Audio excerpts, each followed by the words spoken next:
Hey there, everyone. This is Colin, host of the Experimarketing Express podcast, the podcast where we bring you great tidbits of information in 5 minutes or less. So let's get down to business. I'm sure you're all now familiar with Google My Business from my previous Experimarketing and Experimarketing Express episodes.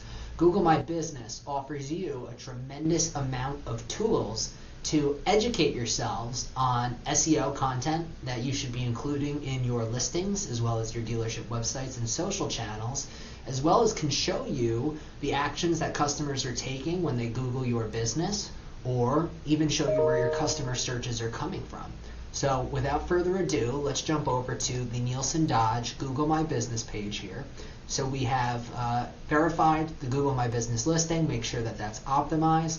And then, although it's cut off here on the left-hand side, you'll see something that says Insights, okay? This is once you go to Google My Business.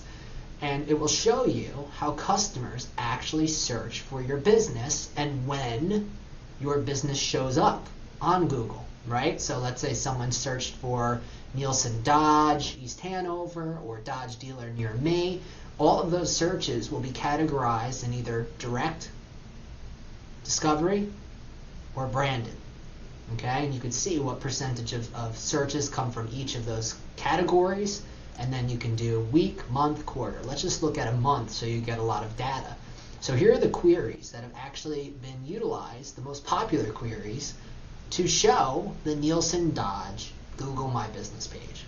Jeep Wrangler, Jeep, Dodge, Ram, Jeep dealer near me, so on and so forth. There are 1,000 results from the past month that you'd be able to see, and you can scroll through each and every one of them, and you'd be able to see the keywords that people have utilized to find your business.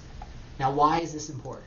It's important because this will allow you to take this information, or enable you to take this information, and in turn utilize the same search terms or phrases on your dealership website within the content that you and your web providers are building out.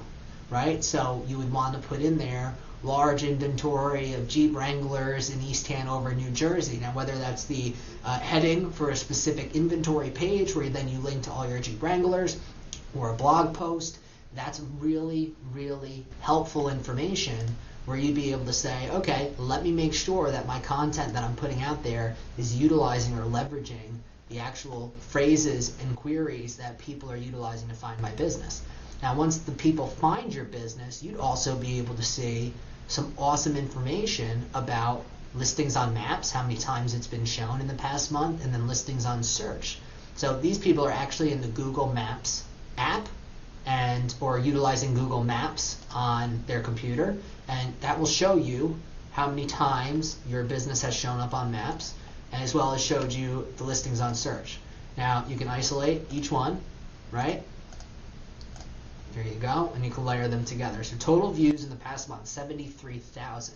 Now, I'm not sure what a healthy number is, I will tell you that, but it makes sense that obviously the more exposure you get, the more chances you have of driving someone to your dealership website and ultimately your dealership. Lastly, second from last, customer actions, what people have done, visits to your website, requested directions, and actually click to call. Now, this is important because this is directly from the Google My Business profile. What you'll notice, actually, if you're savvy enough to do UTM codes on your Google Analytics and Google My Business, the majority of your traffic actually will come from Google My Business, which is incredible, people hitting that website button. The last thing here is the zip codes. Now, when you change the time frames, this all changes, but you'd be able to see all of the zip codes of where your direction requests have come in. And now if you interact with the map, you'll see obviously that this changes. But my focus, or what I would say to you guys, is focus obviously on those areas where you're having more engagement, so right in our own backyard. But you could also see some outlying areas that might be helpful for you to target. Now you can utilize this with your advertising vendors, so on and so forth. So if you want to discuss this further, leave a comment below. I'm always happy to talk Google My Business. And that's a little overview of Google My Business Insights. That's 5 minutes or less. I'll catch you on the next episode of Experimarketing Express.